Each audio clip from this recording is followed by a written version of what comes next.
Kubo na ipigparada sa pagpuon kan Harana Festival, pigdonar kan mga opisyalas sa sarong pamilya sa Barangay Buklod, San Jose, Camarines Sur. Ginastusan na kubo, mas marhay na subuot na mapakinabangan kaysa masayang. Uyan ni istorya ni Jessica Kalinog.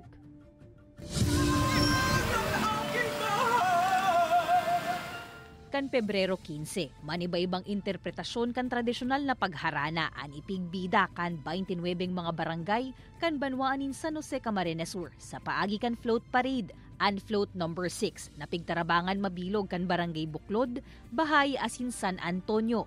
Simple sa naan atake. Day man sinda nakagana sa ginibong kompetisyon. Alaga daog padaaninda an nakakuanin pa premyo.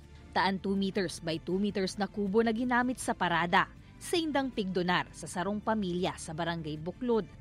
Naharos pirang taunang nakaistar sa gaba na asin detrapal sa nang harong.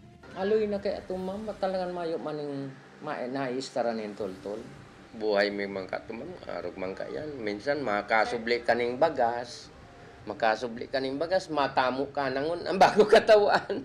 An pamilyang benepisyaryo kan kubo, an mag-agom na sinda Melba asin Eusebio, kaibanan an sa indang apat na aki.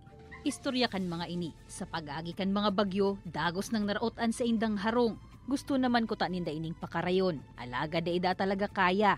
Hirapan po kami, isa-isa, sa Tagalog, inuutay-utay ko lang.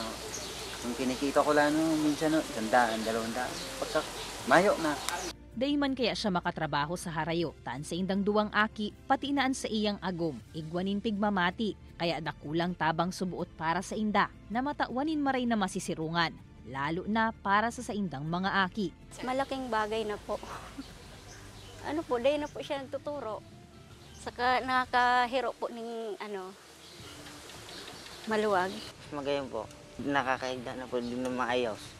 Plano ninda Melba asin Eusebio na haliun na ang dating istaran asin ilipat duman an sa indang kubongon yan.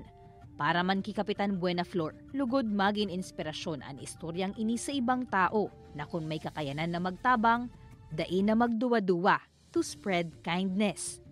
Kaibanan si Carlo Abonita, Jessica Kalinog, Balitang Bicolandia.